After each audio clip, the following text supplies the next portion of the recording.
오늘 이 여호수아 5장 2절에서 7절까지 말씀으로 여호와의 음성을 청종하려면 하는 제목으로 말씀 나누도록 하겠습니다. 신앙생활을 좀 느슨하게 하다가도 성경의 기록들을 보면 긴장이 확 될 때가 있습니다. 홍해를 건넌 기적을 본 이스라엘 민족들이 하나님의 음성을 듣지 않았다니 참 어떻게 보면 좀 이해가 잘 되지 않습니다. 게다가 하나님께서는 이스라엘 백성에게 가나안 땅을 주시겠다고 맹세하시고 약속을 하셨는데 어떻게 그 맹세가 바뀌어서 보지도 못하게 하겠다, 보지도 못하게 내가 할 것이다, 이렇게 맹세를 바꾸어 버리셨냐 하는 것입니다. 하나님께서 자기의 약속을 이렇게 바꾸실 수가 있는가 하는 그런 질문도 생기게 됩니다. 가나안 정복기를 보면서 막 흥분도 되고요, 또 두렵기도 합니다. 어떤 측면에서는 혼란스럽기도 합니다. 우리가 하나님의 말씀의 뜻을 잘 이해할 수 있기를 간절히 소망합니다. 우리에게 이러한 메시지를 남겨놓으신 뜻을 우리가 잘 헤아려 보아야 하겠습니다. 적어도 우리가 출애굽기 2세대 같이 되어야지 출애굽기 1세대 같은 일이 있어서는 안 된다는 것을 우리가 생각해 보아야 되겠습니다. 그러면 갑자기 지금 가나안을 정복하는 이 단계에서 갑작스럽게 할례를 행하시는 하나님, 갑자기 이스라엘 백성들에게 정체성을 몸에 새기라는 뜻이 왜 중요한지 한번 살펴보기를 원하고요. 그러면 이렇게 행하게 하시는 하나님의 뜻 앞에 오늘날에 우리는 어떻게 해야 되는지 살펴보기를 원합니다. 사실 여러분, 이게 40년 만에 거사 아니겠습니까? 전쟁을 코앞에 앞두고 있습니다. 얼마나 긴장이 되겠습니까? 40년 동안 그렇게 들어가고 싶었던 가나안 땅이지 않습니까? 뭔가 여호수아를 통해서 이스라엘 백성들이 귀를 기울이면서 하나님의 전략을 듣기를 기다리고 있었을 수도 있습니다. 그런데 하나님께서는 여호수아를 통해서 어떤 전쟁 준비를 하게 하시냐 하면 2절 말씀에 너는 부싯돌로 칼을 만들어 이스라엘 자손들에게 다시 할례를 행하라, 그거였습니다. 제가 만약 그 백성이라면 참 당황스러웠을 것 같아요. 참 황당했을 것 같습니다. 그런데 이스라엘 모든 백성들이 그 하나님의 말씀을 듣습니다. 순종합니다. 왜냐? 40년 동안 그들은 처절하게 그들의 부모 세대가 광야에서 망해가는 것을, 광야에서 멸절되는 것을 보았기 때문입니다.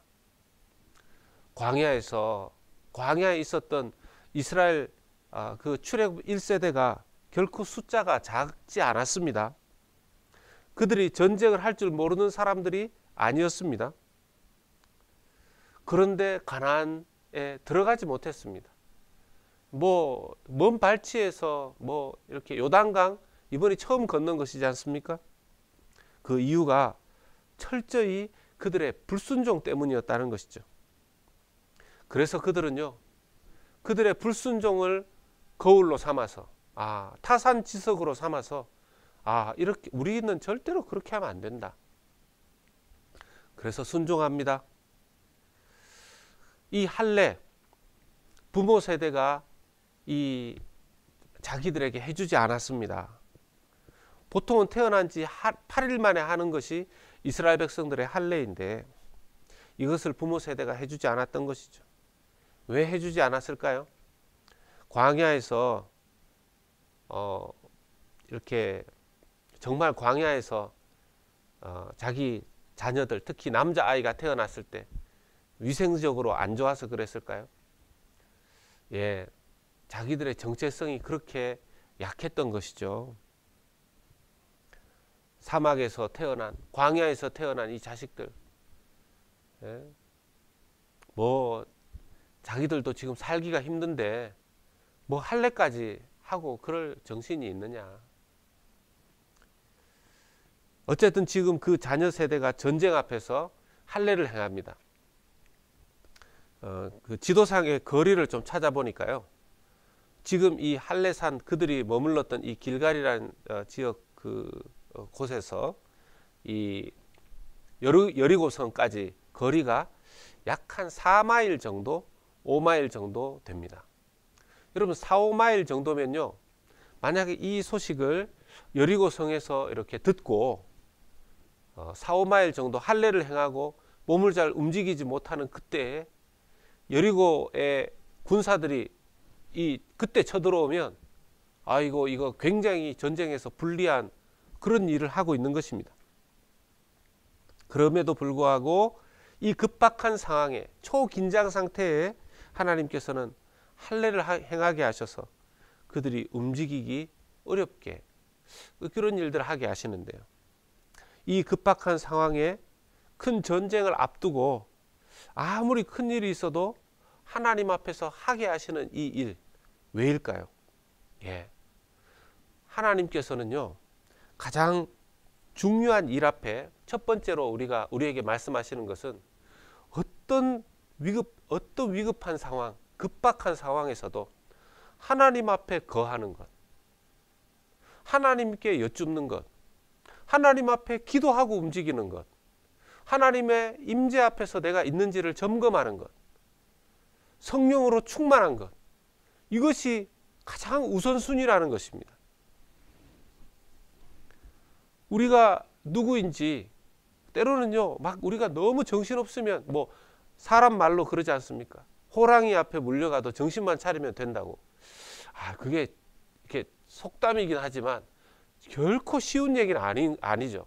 근데 그만큼 아무리 어려운 일이 있어도 할 수 있는 대로 최선을 다해서 정신을 차리라는 거 아니겠습니까? 근데 우리 믿는 사람들은 단순히 정신을 차리는 게 아니라 아무리 급박하고 아무리 힘들고 어려워도 내가 하나님 앞에 있어야 될 때, 막 함부로 움직이는 것이 아니라, 함부로 막 결정하는 것이 아니라, 그래서 여러분 너무 긴장되고 너무 급박하고 또 막 마음이 혼란스럽고 평강이 깨지고 이럴 때 뭔가를 결정하는 것 참 좋지가 않습니다. 오히려 그럴 때일수록 기도하고 또 기도하고 하나님 앞에 여쭙고 하나님의 말씀을 묵상하면서 그렇게 결정할 수 있도록 해야 된다는 교훈을 얻습니다. 두 번째는요, 은혜를 받고도 거역하면 안 된다는 것입니다. 여기 한 가지 의문이 드는 일이 6절에 있는데요.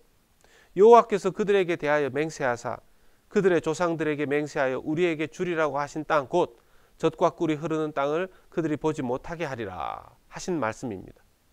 그 조상들에게 말씀하셨습니다. 맹세하셨습니다. 젖과 꿀이 흐르는 땅을 주리라. 그런데 하나님께서 왜 이 맹세를 바꾸시는 것인가요? 히브리서 3장 18절 19절은 그 이유를 이렇게 말씀해 줍니다. 또 하나님이 그 누구에게 맹세하사 그의 안식에 들어오지 못하리라 하셨느냐? 곧 순종하지 아니하던 자들에게가 아니냐? 이로 보건대 그들이 믿지 아니함으로 능히 들어가지 못한 것이라. 성경에 알려주시는 그들을 향하신 맹세를, 약속을 바꾸신 두 가지 이유입니다. 첫 번째는 불순종이었고 두 번째는 믿지 아니함이라고 말씀하십니다. 그런데 사실은 하나죠. 하나. 나누어서 두 개지만 합치면 하나입니다. 곧 불순종, 불신앙이었습니다. 오늘 본문이 말하는 더욱 기본적인 원리가 있죠. 이 왜 불순종, 불신앙이 왜 생겼는가? 6절에 이스라엘 자손들이 여호와의 음성을 청종하지 아니함으로. 한글에 청종이라고 되어 있는데요. 영어 성경은 because they did not listen to the voice of Lord. 하나님의 음성을 그들이 듣지 않았기 때문에 라고 합니다. 불순종의 시작의 근원은요, 불신앙의 첫걸음은 하나님의 음성을 듣지 않는 것이라는 겁니다. 묵상해 보았습니다. 과연 그들이 하나님의 음성을 듣지 않았는가? 듣기는 들었어요. 이스라엘 백성들이 하나님의 음성을 들을 때가 있었습니다. 근데 문제는 뭡니까? 하나님의 음성을 계속 듣지 않고 띄엄띄엄 듣는다는 겁니다. 우리가 사람들끼리 하는 말로 그래요. 계속 그 사람의 상대방의 말을 주의해서 집중해서 잘 안 듣고 이게 끊어서 들으면 아니 당신은 내 말을 이렇게 띄엄띄엄 듣습니까? 이렇게 이제 말하기도 하거든요. 하나님의 말씀을 계속 듣는 것이 아니라 띄엄띄엄 듣는 거죠. 뭐가 문제입니까? 사람들 뭐 저한테도 적용해 보면요. 저도 하나님의 음성을 들으려고 하지만 순종하려고 하지만 문제는 항상 always가 아니라는 겁니다. every time이 아니라는 거예요. 성경을 잠시 볼 때, 설교를 들을 때, 말씀을 묵상할 때 그때는 하나님의 음성을 듣는데 그리고 그 나머지 시간들 속에서 하나님의 음성을 안 들을 때가 더 많다는 겁니다. 그럼 어떻게 하는 것이 하나님의 음성을 듣는 것일까요? 그래서 세 번째는요. 하나님의 음성을 항상 들어야 하는 것인데 사도행전 2장 25절을 보면 다윗이 하나님 앞에 어떻게 순종하고 다윗이 하나님 앞에 어떻게 쓰임받는 사람이 되었는지를 말씀해 줍니다. 다윗이 그를 가리켜 이르되 내가 항상 내 앞에 계신 주를 배웠으며 나로 요동하지 않게 하기 위하여 그가 내 우편에 계시도다. 시편 16편 8절 말씀 다윗의 고백입니다. 내가 여호와를 항상 내 앞에 모시며 그가 나의 오른쪽에 계심으로 내가 흔들리지 아니하리로다. I saw the Lord always before me. 내가 항상 내 앞에 하나님을 봅니다. 항상 always입니다. always, every time. 다윗이 하나님 앞에 축복받고 하나님과 동행하고 하나님께서 그렇게 다윗을 사랑하시고 또 다윗에게 은혜를 부어주셨던 이유가 바로 이것이라고 할 수 있겠습니다. 항상. 우리의 관건이 그겁니다. 어쩌면 할례를 행하냐 안 행하냐 보다 더 중요한 거, 여리고성을 취하느냐 취하지 못하느냐 보다 더 중요한 것은요, 우리가 매일매일 항상 에브리타임 24시간 주님과 함께하고 주님께 귀를 기울이고 주님을 보고자 하느냐 하는 것입니다. 여러분, 지난 주일에 우리가 감사의 사람이 되어야 된다, 그렇게 한번 말씀을 나누었습니다. 감사 훈련을 해보자 했습니다.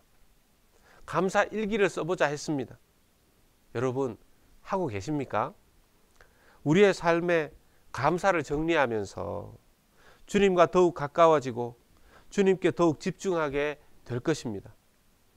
오늘 하루도 항상 내 앞에 주님을 모시고 주님의 음성을 듣기를 귀를 기울이고 주님을 믿음의 눈으로 보면서 살아가는 우리 모든 성도님들 될 수 있기를 예수 그리스도 이름으로 축원합니다. 아멘. 하나님 아버지, 하나님께서는 항상 저희들과 함께 하심을 믿습니다.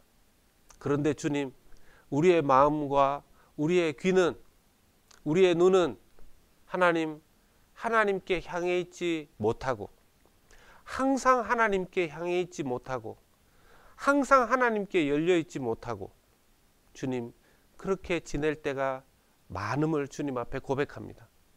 주님, 정말 다윗처럼, 아니 주님 예수님처럼 하나님께 항상 우리의 눈과 귀가 열려 있을 수 있도록 정말 24시간 매일 every time always 주님께 주여 주님과 동행하는 우리가 될 수 있도록 인도하시고 역사하여 주시옵소서.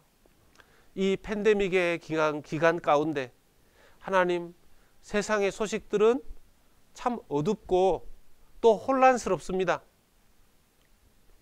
그 세상에 눈에 보이고 들려지는 수많은 것들을 주님, 우리가 주님의 눈으로, 주님의 귀로 해석하면서 들을 수 있도록 도와주시옵시고, 오늘 하루도 하나님, 우리 사랑하는 주의 백성들 불쌍히 여겨주시고 힘 주시고 능력 주시고 하나님 역사해 주셔서 주님 삶에서 일어나는 그 모든 일들을 하나님 은혜 가운데 잘 이겨내고 극복할 수 있도록 도와주시고 역사하여 주시옵소서. 예수님의 이름으로 기도하옵나이다. 아멘.